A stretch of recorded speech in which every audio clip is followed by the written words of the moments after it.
Hello. Okay. Hello, everyone. I think the time is almost up, and Professor Guan, he and some visitor, they went to visit their lab, so he asked me to chair this station. So this talk will be given by Harry, and his topic is the introduction of the Qiskit, and so let's welcome. Oh. Okay, thank you very much for coming to this talk, and I would like to give talk so that you can start using and programming our quantum computing device. So in this talk, I will try to walk you through registration procedure and the basics of programming our IBM quantum superconducting qubits. And okay, so let me introduce myself. So I'm Rudy Raymond. So I started studying quantum computations since 2002 actually. So it's about 17 years ago when I was a student. And at that time there was no quantum computing device. So it was very easy to do research because you only need pen and paper, right? Or pencil and paper. You don't have to debug, no bug because no software. So I was very happy, but now it's very difficult because you have to program it. You will find it it's very hard, and Qiskit always change. So you write a program, and maybe next time there's a change, you cannot run it anymore, because if you can run it, it means we are slow developing. Because we are fast, then you are always late. Okay, so. And actually, it's very interesting that actually, some of our research actually was initiated in Hong Kong and Taiwan, when we, somebody talk about some classical computing things, and we always think about how the quantum version of this algorithm. So it's always the basics of quantum computing is always classical algorithms, right?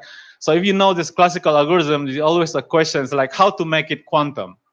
So so it's also like this one. That's why we don't have full error tolerant noise tolerant quantum computing device. But once you have this device, noisy device, you always find a clever ways of using this by directly working on it. That's how deep learning, for example, deep learning works, because some theory is still lacking, but once you try it and you got a feeling how to program it, and then you apply it and you got some clever idea, and then it works. And some theoretical person still question it, but it works, right? So the first, I think the most important is how to make it work. And Qiskit actually comes. I will talk to you. It will come with you can program with it Python. And I will also explain it to you that we can also program using Jupyter Notebook. And both of these tools are actually very important for data scientists, for people working in deep learning or machine learning or AI. So that's why I think by this working on our platform, you can learn two things. First, of course, quantum computing, but also you can learn the basics of these tools for working with AI.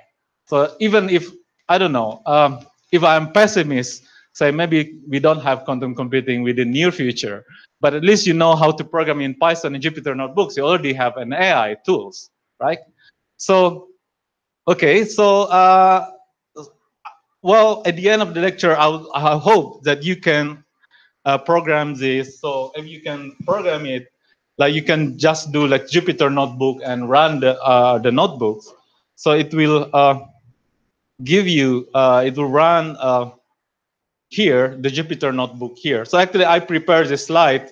I will upload it later. I was graduated from Kyoto University. So I will use the slide, but it's all be runnable, the quantum code. And this is my first time in Taiwan. I'm really glad that I can be here. And actually, I found that NTU is an IBM quantum is a very good combination, because here you can see that IBM quantum is actually NTU, right? So it's well, it's a good coincidence that we have it. And yes, so okay. I think Pat has already saw us that the lab here, it's the dawn of quantum computing. So it's like you think about 1960s, we have this kind of computing. Now we are 2012, 20, at least it's just like 1960s of classical computing, the device. And yes, this device that Pat already explained it to you. We have a very complicated device that it's a lot of elements that have to work in synchronization. So that's why I think like at the moment IBM is the only one company that can offer it reliable quantum computing that works because it's really complicated. And we have this transmons qubit, and I think like importantly, like we have now two-level systems. But I think open pulse will allow you to use it more the power of quantum computing, and maybe like you can have a fine control. But I think we will talk about this open pulse tomorrow, that how to control it more deep level. But of course, you know that if people talk about quantum computing, it's always about superpositions, right? So superposition is just like a coin. So you imagine a coin, it flips, so but you don't know which side it is. It's always like flipping until you try to fix it. So that's a measurement. But you can imagine it like in classical way, it's like coins always flipping and spinning. And when you stop it, you know it's either up and down or face or tail. But it's like that. Well, they try to use this superposition with interference. And this interference is just like waves, right? So there's a constructive interference and there's also destructive interference. The way that you make this interference of qubits so that you get your what you want as a result, and then apply this interference. And there's also a concept of entanglements. So the entanglements like also like that you need two coins now, for example, and these coins kind of flipping, but they are not independent. So the state of the other coins actually affect the state of another coins, even if there are a large distance between them. And there are some statistical properties of these coins which cannot be explained by our classical statistics theory, and people still like have experiment on that. And like 20 years ago, even doing these experiments, like you have to set up the laser device and so on. But now with IBM device, you can easily experiment it. Actually, I'm going to experiment this. So I'm also going to ask you to do experiments on this entanglement later. So now, okay, we are going to use Qiskit to program, and programs mean like to write a quantum algorithms. But what is the basis of these quantum algorithms? So, well, I think like maybe 80% of the quantum algorithm is actually very simple. It's very simple that actually it's like, if you consider like classical algorithms, there are many variations like dynamic programming, sorting, and all of that stuff. But for quantum algorithm, it's mostly about, the resolution is not that good, but it's only like you try the all possible combinations. So because quantum can be in superposition that I mentioned, you try to be in any possible state, and then you search into this space, and then you try to do the interference, the constructive interference, so that you get exactly what you want with high probability by constructive interference, and by destroying what you don't want. But there is a clever trick to that. And okay, that's all for the presentation. So how to access our IBM device? So Ms. Kobayashi, Yuri already told you about the quantum experience. So if you are now with your PC, so I'd like you to access this IBM quantum experience site. You can go here.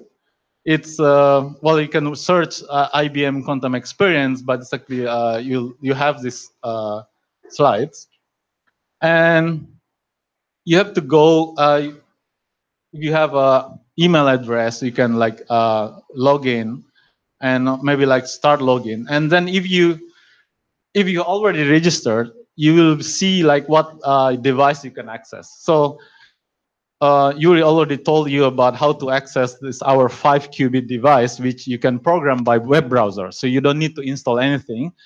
But because it's 5 qubits, it's very easy to place circuits here. But if you want to program like 16 qubit or 20 qubits, it's not the.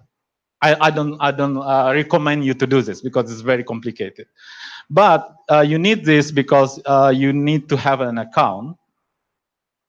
And these accounts will allow you, of course, to work with the community and also allow you to have API token. So I hope nobody has a photographic memory because this is very secret. So don't copy it. It's mine. Yeah, so if you have access, like you can access this full access. This 2 device now is under maintenance. We also have 16 qubit, which you didn't see before in the experience. So you need this token. This token will allow you to access. So for the Q network, you will have a special token that allows you to access 20 qubit device also, and which for me it's okay. So anybody has already have these tokens already? Okay, okay. So that's for the tokens. And now, having these tokens, I really suggest you also to go to the Qiskit. So this is our Qiskit page, and you can see that basically there's no IBM logo here. So it's for community. And GitHub will be list all the software that we have. Well, you can contribute.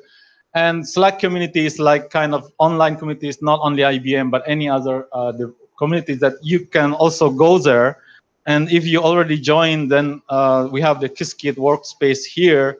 And we have a lot of channel, general, aqua, air, and so on that you can ask questions there, or any questions that somebody will always be there to help you.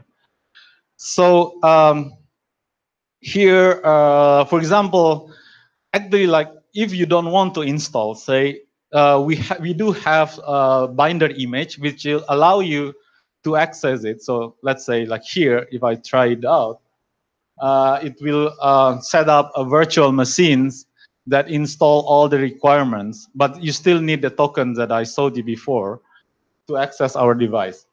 And this will allow you to also work from the browser without installing. So for some environment, but I think there are a limited number of binder. I'm not sure. So Katie might help you for that. So this already allows you to run, and because we have tutorial, and this tutorial have more than 60 or 70 notebooks that some of them are really basics of quantum information science that you can work. Okay, so you have this Qiskit already. So here, and you can also work on the element. So I'll show this the element here. Yuri already told you about. We have the Terra. So I'll talk about Terra. Terra is really accessing our device, just like the assembler language, but using Python. And we also have other elements here. Okay, and here our GitHub repository. Well, most of my talk will be based on the Qiskit tutorial here, but using also Qiskit Terra, and which you can install from here. So anybody is going to install it now, or if you have any difficulties, just let me know so I can stop, and maybe some of us will help you for the installation. Okay. So do you have a GitHub account? Not yet. So yeah, we hope you if you like our tutorial or our code, please register to the GitHub account because it allows you to download the code. You can allows you to work on the code, contribute, so you can be recognized, because we will also list the people who contribute to our software. And yeah, we also because this is really the dawn of quantum computing, so it's very easy to come it now with any new idea. So we always welcome it here. Okay, so just to give you the graphs idea of what to do. So once you have the token, so maybe I need to go zoom in here. Okay, that's the zoom here. Okay, so here, what you need is Qiskit has the libraries, and there are many modules within Qiskit. So you need to import the IBM Q, which allows you to use the tokens that you already have from the IBM's Q experience here, the token here, and then it will allows you to access the device, the real device. So the import, so I have the tokens, it's not shown here. And I have two tokens. First for the public one, and the second one is for the IBM Q network token, which allows me to access our device. So I can demonstrate here if I import this. And I load the accounts. Okay, I'm showing you my tokens. I have to change it later. So that's a very long strings there. So that the tokens that allows you, the first one is for public, so it only allows up to 16 qubits, but for the second one is for 20 qubits, which KO and other hubs and NTU will divide.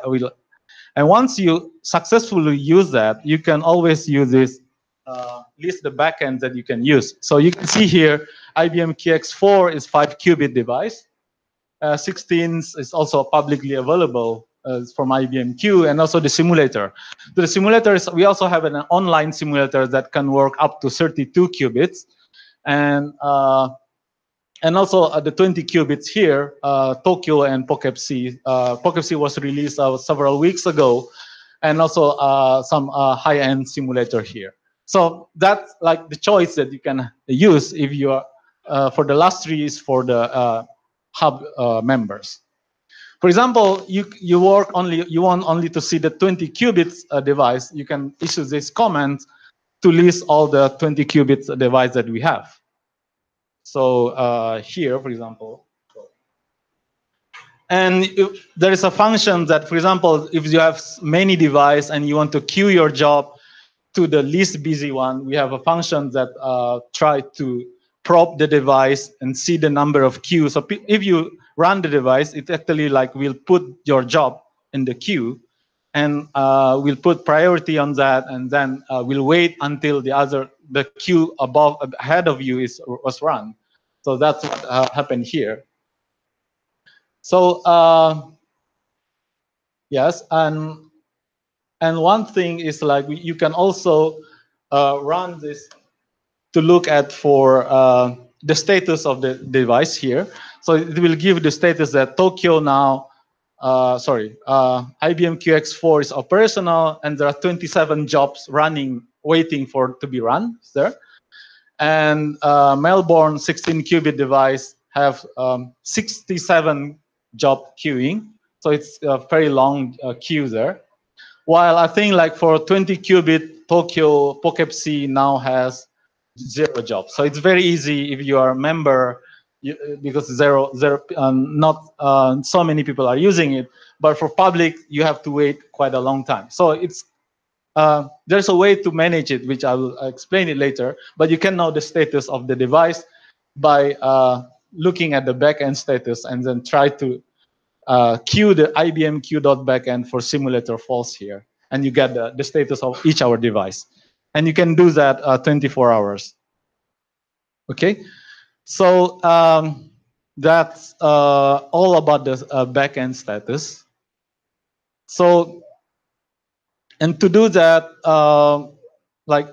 is there anybody now installing? Are you okay? Okay. So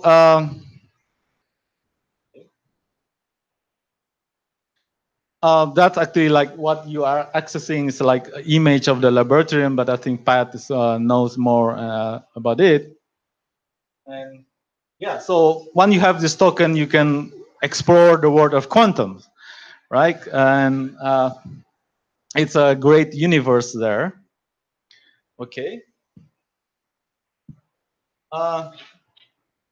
Okay, so quantum computing is really a new model of quantum computations. It's kind of like even randomized algorithm. It's kind of like it's not a deterministic algorithm. It's kind of probabilistic algorithms, but it has a very unique properties which is called entanglement. So it's kind of here. Even if there are two separated parties, they are easily correlated.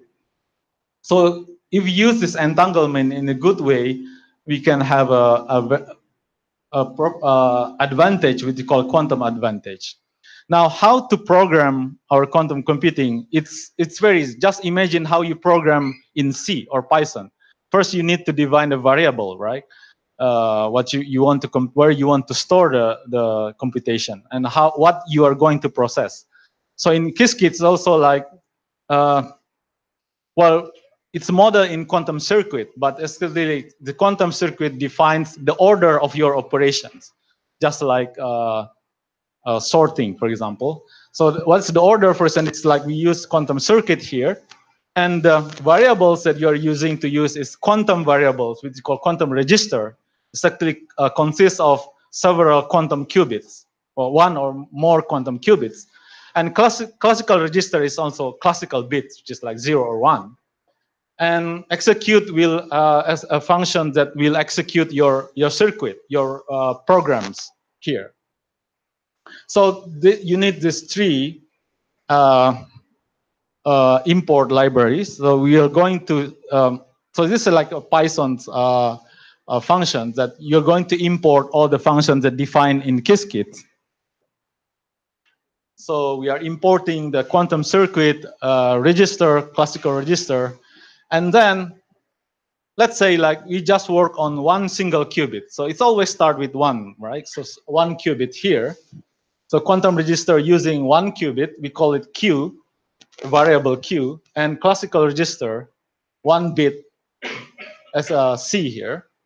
And we are going to just use Hadamard gates. So here in the experience,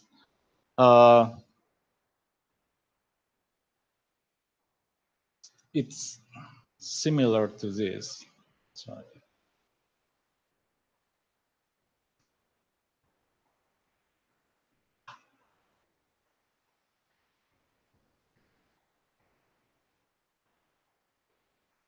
Oh.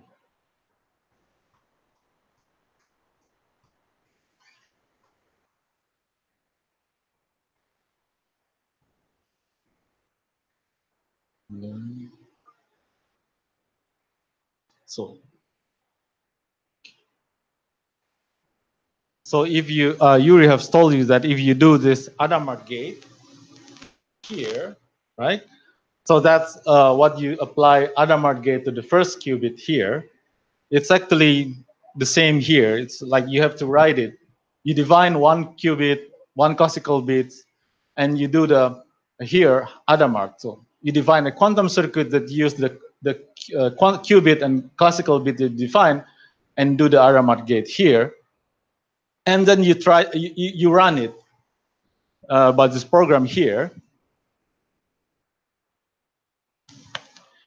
And here it's run by the simulator. So we import the Air. Air is a platform for simulator. It might use a GPU. It might use a local simulator, your computer, or maybe the remote simulator later. But there's an easy way to import it. But the idea is like you run it, and then you can try that after the experiment, you get the result like this. So the circuit here is actually using one qubit, one classical bit, build a quantum circuit, apply Hadamard gate to the qubit, and then measure the qubit to the classical bit here.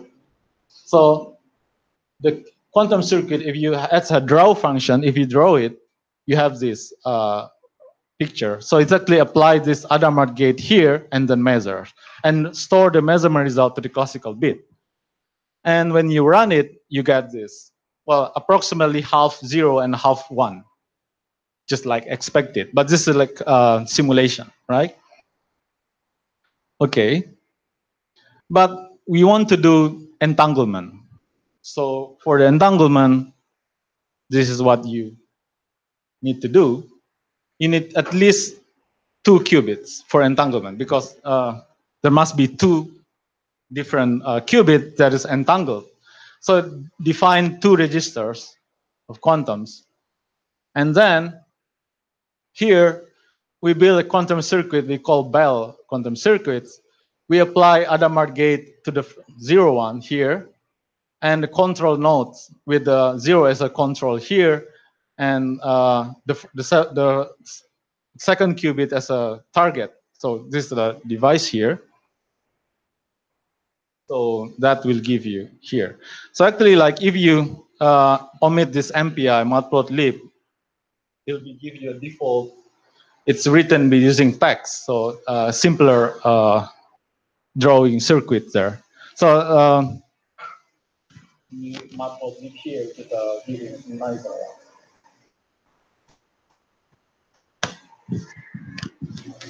Yes. So that's the circuit, like simplest one to create entanglement, and then you can experiment and for entanglement with this. So I'll come back about it later.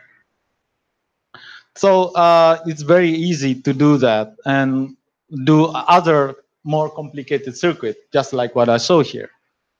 And a good thing is like, because this circuit is like, how about like if you define this circuit and then you work on another circuit and you can always combine it, just using the plus operator, for example. And it's very easy to do that. Here, for example, we define 2 quantum circuits here, 2 classical bits here, and then we define many different measurements. So each of them measurement in standard basis, so either just measure or a measurement after applying Adamart or applying other operators. So these all different circuits I define, and I give name to each circuit here. I give variable for each circuit here. And yes, so I define it, and it's actually like, first we define this is this Adamart gate and apply C0 gate here as a Bell circuit. So this is like Bell, a quantum circuit using these registers. And here I define a measurement. So many different kind of measurement here. And then it's easy, like I can define a new circuit that is a Bell. After performing circuit Bell circuit, I'm performing the measurement of XZ. It's XZ here, defined here. So you can just combine it with plus, and then you can execute it here. So it'll give you some result later. So, oh, yeah, just like that. So it gives you the result like this one. So that's the result of the executions, right? So you can see that actually like this one is the Bell circuit, and this one's like the measurement that I defined before.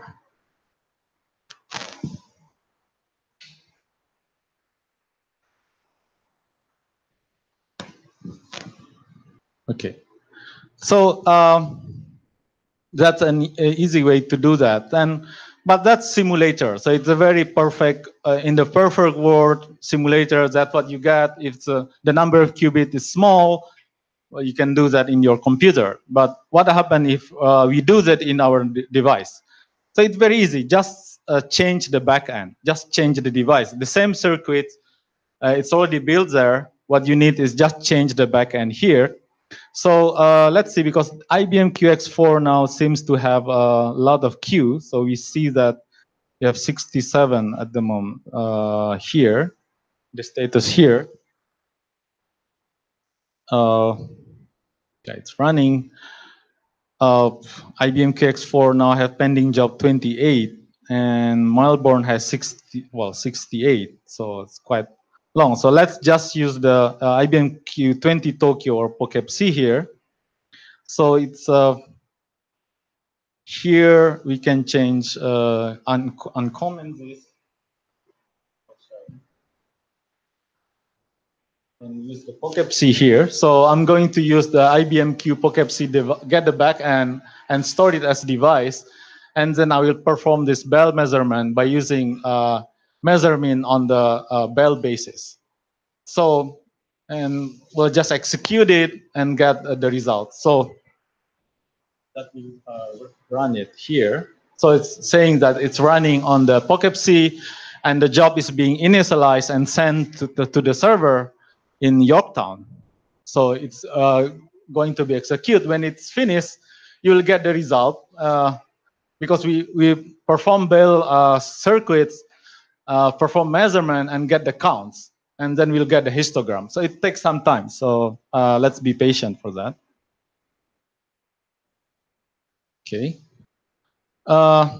It's Bell measurement, so we are measuring on the Bell basis on the device that should return 0, 0, and 1, 1. So in the simulator, we'll have it. Okay, here should be XX here, right? So okay, let's wait until it's finished. So is anybody is running it in similar thing like now?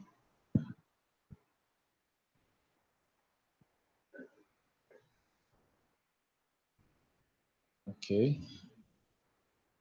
Yeah, so we have to wait for a moment. So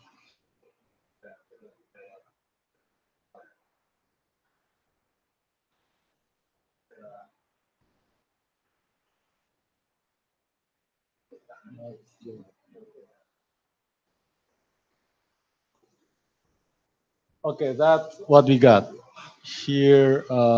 Yes. Okay. Oh, that's it, right? So it's a Bell measurement. Actually, the ideal one you get 0, 0, or 1, 1. But because of noise, we got this unwanted device here, like result here 0, 1, and 1, 0. Because so the same circuit here is Bell plus measure XX.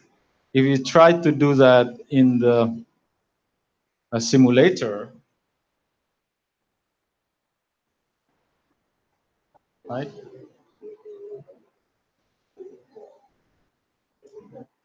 So you got 0, 0, 1, 1 perfectly and no 0, 1, and 1, 0. While here with real device, we get some noise. So it's always a present. So you work it, you know that there are some noise, and then you have to learn how to mitigate it. And there are some notebooks that explain how to do that mitigation, also some papers on that. But yeah, so that's the difference that you can see if you run the same circuit here, Bell plus measure XX, on real device and on the simulator here. Okay, so I hope you get it. So, and you can also run one of the most famous and popular algorithms, quantum algorithms called Grover search. So, so here, Grover search on 2 qubits here. The Grover search is just like try every possibility and mark your target states. So here, for example, we want to say that there are 4 possibilities, and one of them is the answer. And the answer here is, for example, is 0, 1. And that will be the oracle that you don't know, but it will give you yes if your answer is 0, 1. If you guess 0, 1. So the algorithm is just prepare the quantum circuit and perform superpositions and do this Grover search. So it's very easy. Grover search is composed of producing superposition of all possibilities and ask the oracle. So oracle is somebody who will provide you the answer, but this superposition will just random guess of what your answer will be. So you have 4 possibilities. The oracle will answer 1 if your guess is correct, and no or 0 if your guess is not correct. And then you do the amplitude amplification. So there's complicated mathematics behind that, but the algorithm is very easy. You just combine the circuits and then run the algorithms, and we can define the circuit, and that the circuit is like this one. So the Qiskit will compile the circuits, and then if you run it,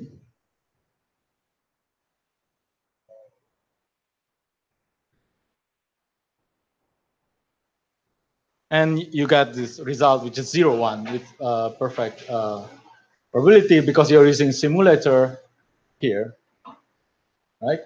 So so it's very peculiar for the Grover search. If you have 4 possibilities and there is exactly 1 answer out of 4, by using Grover search, you can always make it deterministic. So you can always get your answer with probability 1.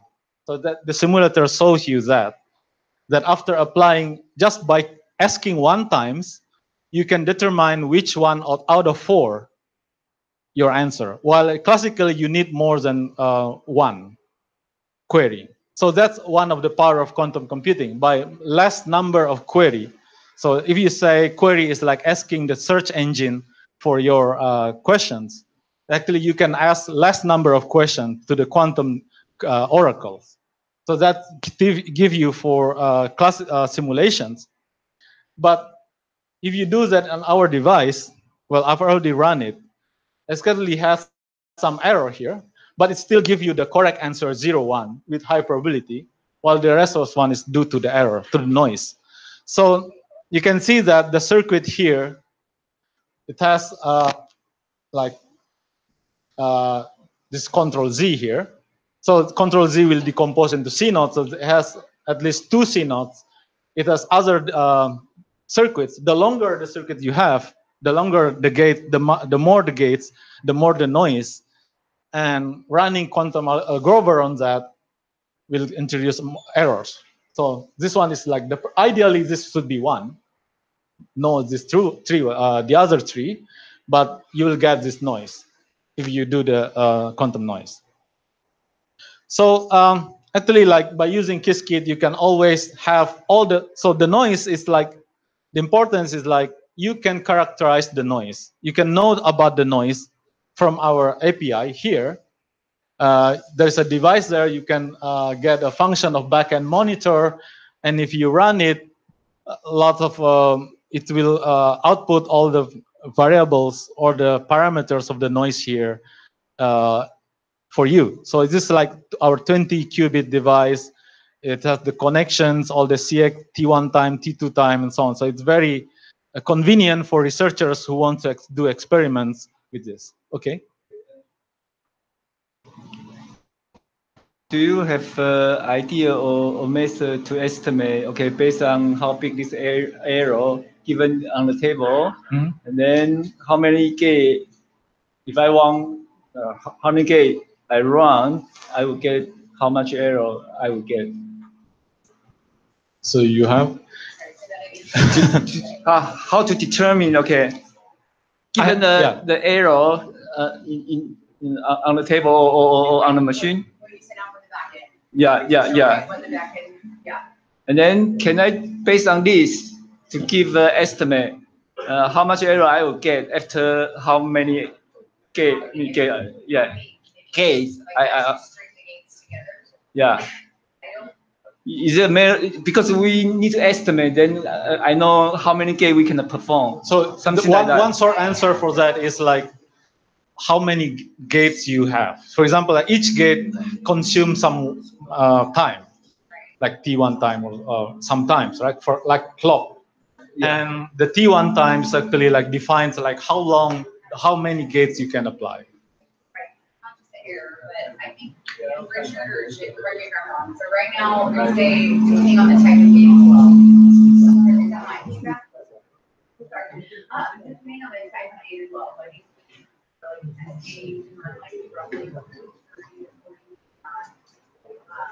I don't think you don't have a black and white answer, right? Very great.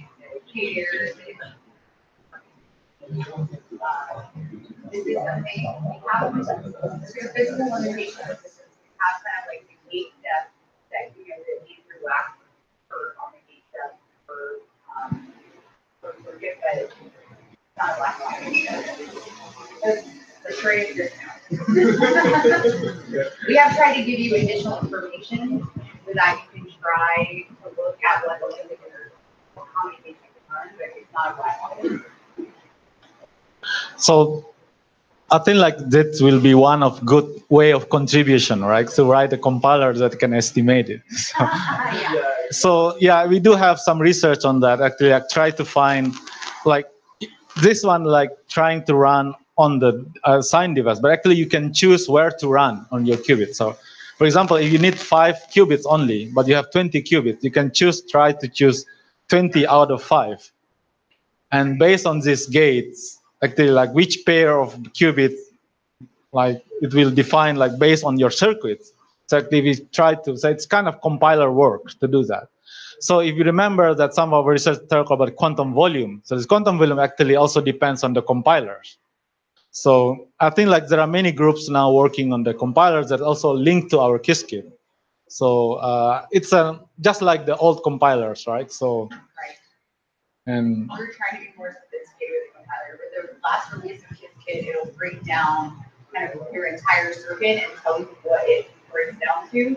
But again, it's still just not a black and white.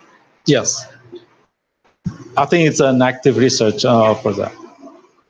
Yeah, so there's also like the backend overview where you can see like, well, summary. So this one is really like a very details that you can have from the backend. And well, for the summary here, you can also see like the average T1 and T2, but here's more details as a QHub member here. Yes, so that will allow you to run our Q device there. Yes, so well, actually, like we have demonstrated that actually entanglement here happened here, which of course it's not. Or there's some noise, but still like entanglement. Where if you try to apply some inequalities that might be evaluated by the classical statistic, you'll find this entanglement. And we believe this, the stronger the entanglement we have, the more we can have a quantum advantage in chemistry, in the artificial intelligence. And we do have some notebooks that I think like tomorrow, our researcher will explain it to you, why when we have more entanglement, the better our algorithms will be. And that algorithm will be part of Aqua. So Aqua here will like handle the chemistry, artificial intelligence, and also optimization. So all of these three are separate, but based on also entanglement. So we use entanglement to find to limit the possibilities of searchings, and there are papers on that, so that you can look at it. And well, this is like about this slide about 2 months ago. So you can see the executions all over the world, and I think like Taiwan is also part of it. So there's I think a website that displays all of these executions on real time. So our device is like 24 hours workings there. And as I mentioned, like 10 years ago, 15 years ago, when I worked in quantum computing, even doing this experiment like Gedanken experiments on pencil and paper is already like a scientific experiment, but it's also some experiments by using device. And our device already like produced help researchers work on more papers, so more than 100 papers now, I think, using our device. So I think like there will be more from Taiwan also. And also like, yeah, we have this community, then we welcome you like from Slack, Stack Exchange. We have also Medium blog, YouTube, Twitter, GitHub, and so on. So any media, you can find our existence there. So yeah, so we please your contributions. And yes, we thank you for this. Yes, thank you very much. And yeah, I still have like 30 minutes, but I can go through some like very simple device experiment that you can do with 1 qubit, but I'm not sure like if you have questions now. Yeah, I think the main goal this afternoon was to ensure that everybody was installed and could communicate with the backend and have their tokens, so that tomorrow morning will be pretty extensive hands-on session. So, guys, everything works perfectly for everyone. There's no way. I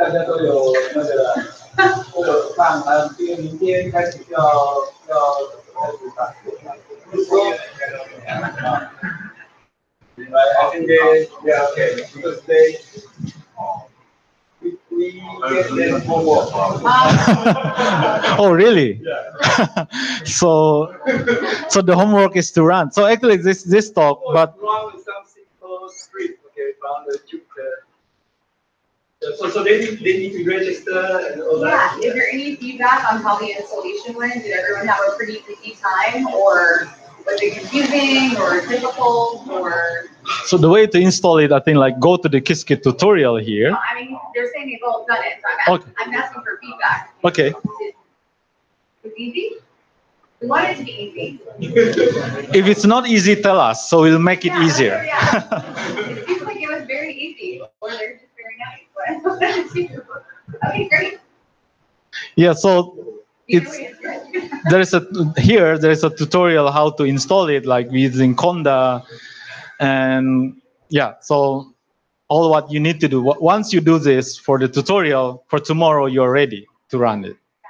So it's up to you then if you want to go through anything else today, or we can wrap up and just end a little early. We have a lot tomorrow morning, so. Okay, yeah, do this short tutorial today. Okay. The 1 qubit. Okay, 1 qubit. Okay. Okay, so okay, so maybe this will be a good exercise, home exercise. So I'll say it always start from a qubit, so 1 qubit. So actually, like it's based on my thesis in 2006. So in 13 years ago, you can work on 1 qubit and get a papers. So that's what happened 13 years ago, but now you have to program, right? So it's very complicated. So okay, it's IBM Quantum. Just to make you just want to say. Okay, so we only need 1 qubit actually, and superposition, no entanglements. Already you can see the quantum advantage with just 1 qubit. And Pat this morning tell you this bit and the difference between bit and qubit. So a bit is only 0 or 1, but 1 qubit is actually like, well, A and B is a complex number, and it's a superposition of 0 and 1. And well, you can see that in many textbooks, like Nielsen Chuang textbooks and others, always explaining there is a block sphere, so it's 3-dimensional ball. So this is 1 qubit, right? Okay, so this 1 qubit, well, actually, if you learned Qiskit there, I'll just use 1 qubit here. And you can do superposition. You can rotate the vector here. So I'll show you how to rotate it later. But actually applying any gate, identity X gate, H gate, Y gate here to 1 qubit, it rotates the position of the vector here. So let's say I have 1 qubit and apply the Adamart gate here. So 1 qubit classical bit just to store the measurement, and apply the Adamart gate to create superpositions, and then run this. Right. And okay, it's running now. So before we all need the quantum circuit, classical register, and execute there. Okay, then we have the superposition of 0 and 1, but the superposition is 1 over square root of 2, and 1 of 0, and 1 square root of 2 of 1. So there's an array here. It's a vector, complex vector, 2-dimensional complex vector. But if you, the block sphere, we have a function called block multivector. It will say this when you have 0 and you rotate it with Adamart gate, the vectors goes to the equator here, x, right? For example, if you apply it here, x instead of h, and you apply it here, you rotate it from 0 here, you rotate it to here. So you do rotation by one qubits here. Okay, so with 1 qubit, you can rotate it and do interesting things. So this is a puzzle for you. So let's assume that we have two parties separated. They cannot communicate, the Alice and Bob's. So Alice has n classical bits, while Bob wants n bits. And Alice can send m qubits here to Bob. But Bob, let's say, how about if Alice wants to send all information of n bits? Unfortunately, even if you have quantum bits, you cannot do it with less number of qubits. This is called a famous bound called Holevo bound. If Bob wants all the n bits with just like he has 2 bits 0, 0, 0, 1, 1, 0, and 1, 1, and Bob wants to know all of them, then there is no way for Alice to send with 1 qubit to Bob. So there's no quantum advantage, right? So now the question is like, what about if Bob wants not all of them, but only wants one of them? So it's called like 1 out of n bits. So it's called random access because Alice doesn't know what Bob wants. So the question is like, can Bob know, can Alice send less number of qubits? So he has 2 bits here. She has 2 bits, only 1 qubit here, m is 1. And Bob only wants to know 1 out of 2 here, which Alice doesn't know in advance. The answer is also no. So quantum, unfortunately, if Bob wants to know with exact probability, with deterministic, the answer is no. And there is a famous bound by Nayak in 1998, I think, that shows that you cannot do that with probability 1. So the question is like, okay, let's relax it. So how about if we allow Bobs to have an error? Well, we have this noisy device, like it's not perfect. The qubits can generate. So what about is Alice has 2 bits here, only 1 qubit here, and Bob wants to know 1 out of 2 bits.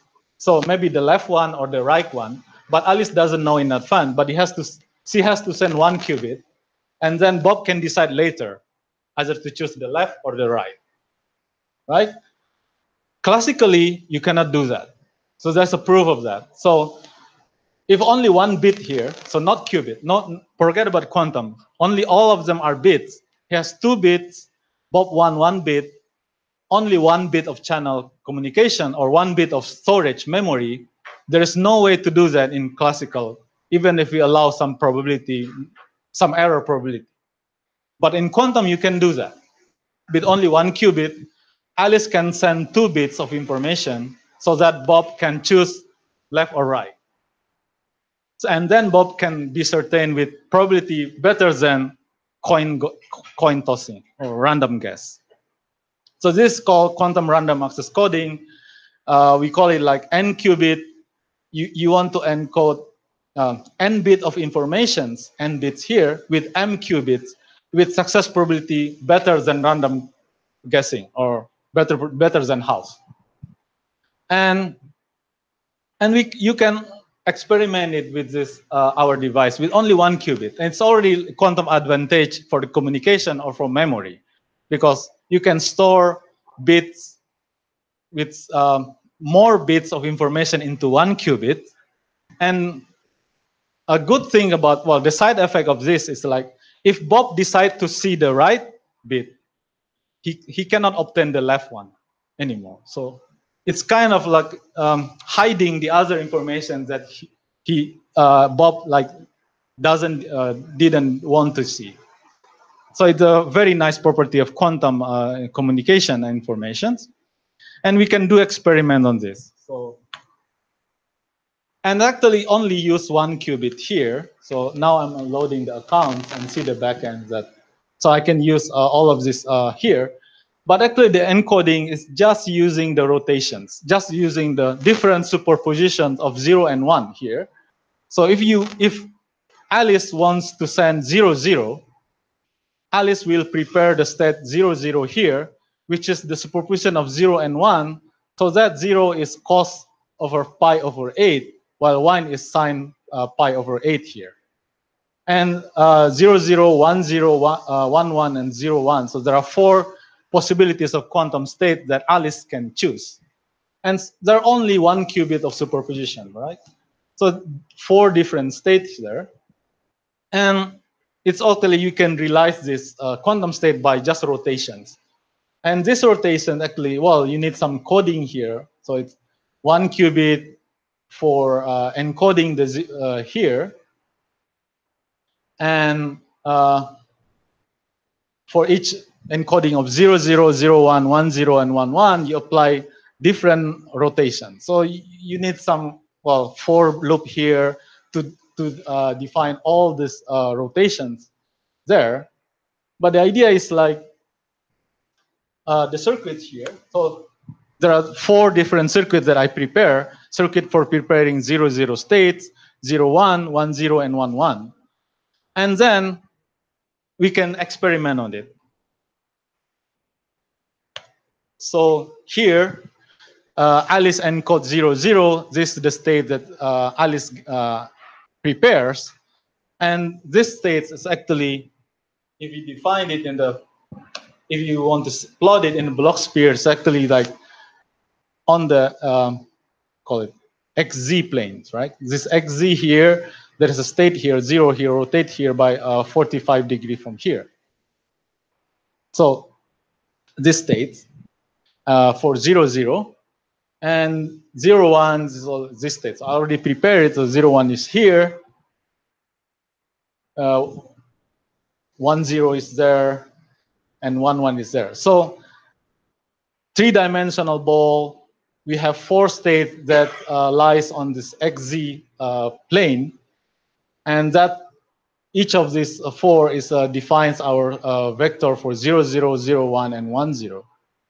And now Bob, because Alice prepares 2 bits here, 2 bits, and she prepares 4 different states, and then Bob, we can choose which one, left or right bit, by measurement. So the measurement is very simple. So here the measurement, if it's just measurement, if Bob wants to see the first bit, just measure. If Bob wants to measure the second obtain the second bit, Bob apply the Hadamard gate and then measures. So there's a, well, Qiskit allows you to program it by using Python and some conditional operations there. And then you get the circuit for the experiments of this device. And, well, you can run it, and you can see that whatever Bob chooses, he always succeeds to recover the bit he wants with success probability, well, 0.85, which is better than 0.5. And this is 1 qubit. With 1 qubit, it says that you can encode 2 bits of information, and then you can apply it. So this is like simulator. So it's actually like the number is quite good, so 0.85, because it's simulator. So it's using random number on my computer. But of course, you can use the POCEPC, our 16 qubits, 20 qubit device, and you can also see the probability. Well, you can run it, and you can compare it with the theory, like how good our qubit device doing the superpositions here. Still running. Job is being initialized. So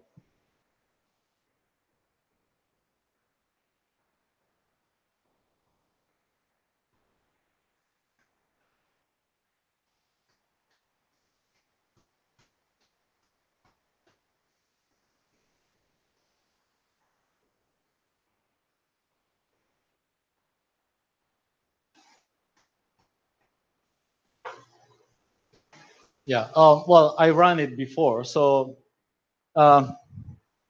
if you run it, for example, Alice prepares here 0, 1, and Bob wants to see the left one. So Bob should observe 0 with probability 0.85. And if you do it in our real device, you get that Bob obtains 0 with probability 0.84 something. So it's very close to the theory 0.85 for observing 0. But when Bob wants to observe this right bit 1, so he should observe 1 with probability 0.85. But actually we got in real device the probability of observing 1 is 0.6 something. So it's lower than the theory predicts. But actually explains that that's the noise because 0 is excited state, and then it's easier to get sorry, 1 is excited state, right? So it's easier to collapse to 0 on the ground state. So when you want to do a computation, the answers like tends to be tilting towards 0 because the errors goes to 0. So you got this slightly lower probability for 1 here. So that you can see that you can when you run it on device, the characteristics of the noise will affect your success probability, but mostly toward when you should observe 1, there's high probabilities that you will observe 0 there because of this T1s, the noise that we have. So yes, so it's still being initialized. So, oh, okay, it's already done, I think.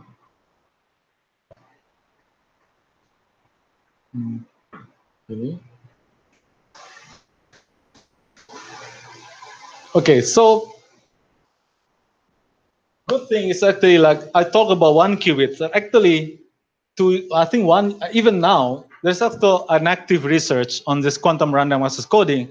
Even I think like not so many people know how to do 2 qubits, even with 2 qubits or 3 qubits, 4 qubits, and so on. Then, like I think recently there is a paper on Physical Review A that shows that actually you can get the success probability if you use 2 qubits and if you put 7 bits into 2 qubits or 8 bits into 2 qubits. So we prove that actually you can put up to 15 bits into 2 qubits.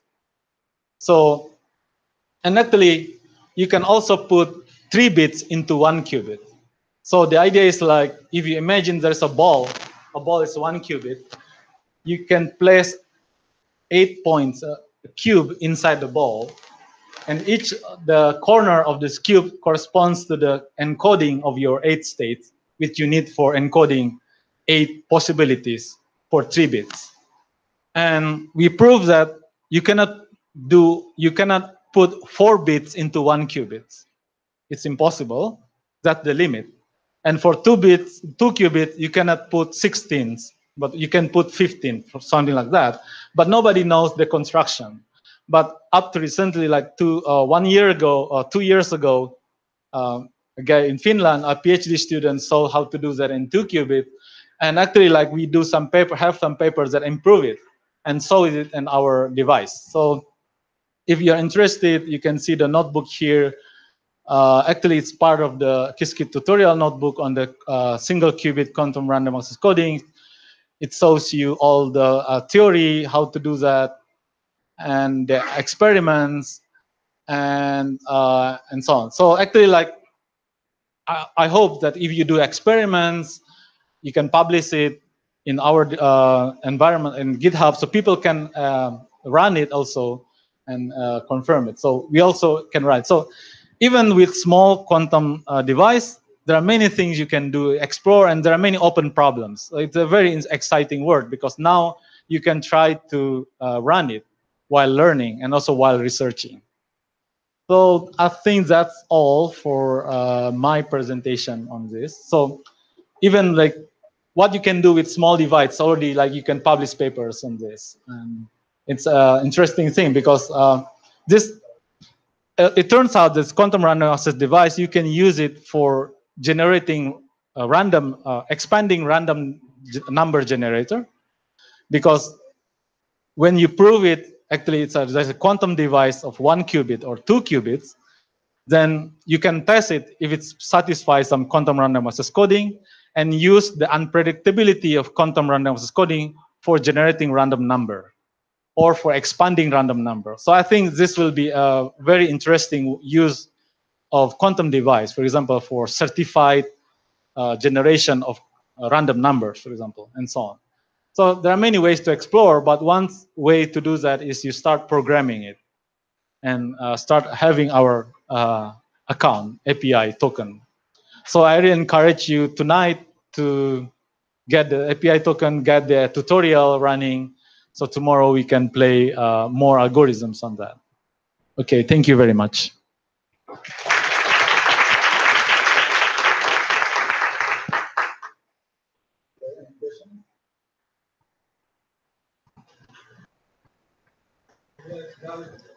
Any questions?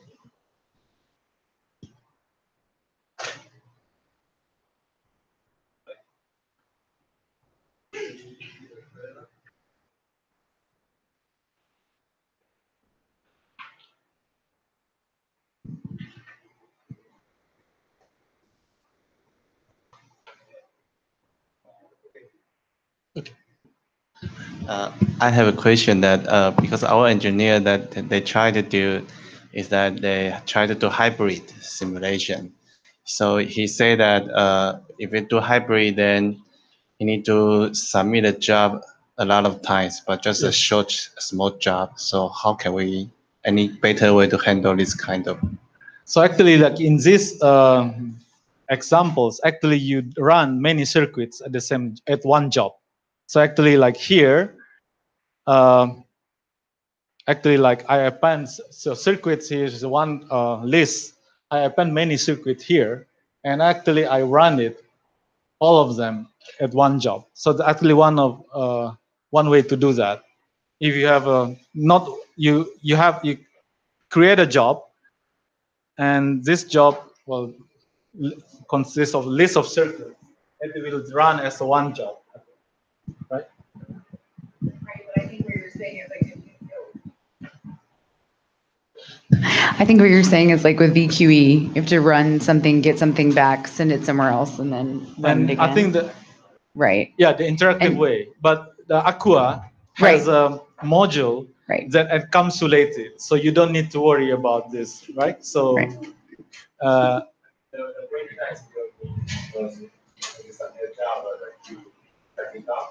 so please use the mic. Yeah, I think the waiting time is still needed because you submit the job to the queue, and then queue will, maybe there's others job there, and then you are not the first one be executed, and then you need to wait, right? And then upon your job it become the first priority, and then it will be executed, and then later you get the result. So even it's in one job, but he need to submit. But if some other people is using, so you will try to stop. I think, Katie, we are at a job level. I think your question is like, if your job have multiple circuits, the backend will split it into multiple execution. Will that be, or it's just one? No, no, right? No, right? Yeah, the priority level is in the job level, is not in one circuit level. Okay. Yep. So if it's a list of list of circuits, it will execute as continuous, right? But I think also one idea is like to have a continuous time, like reserving circuits, reserving quantum device. We don't have that at the moment, right? Yes. Yeah. What? Excuse me? There's no time limitation for one job. There's a timeout, right? But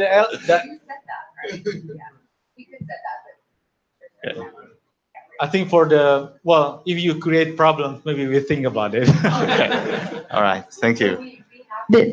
We have been talking about, though, as the chemistry experiments are typically much longer.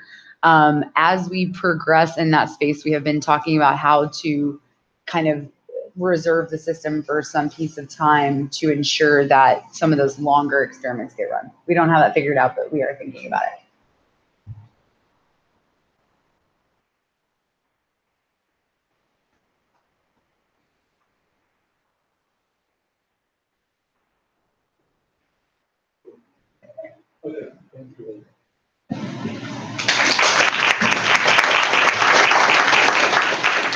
So I think for the wrap up, we were just going to kind of make sure we didn't have any questions and look forward to tomorrow. Are there any questions on the agenda for tomorrow? Oh, sorry, these chairs keep tricking me. So yeah, I mean, we had kind of a wrap up on the calendar, but we had anticipated that this session this afternoon would go a little longer. We might have to change some things, but you guys did your homework and all seem like you're ready for the hands-on sessions tomorrow. So I think that's it for today.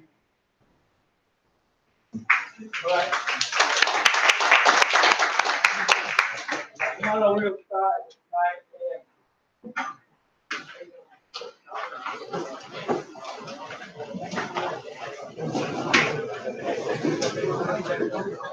9 a.m.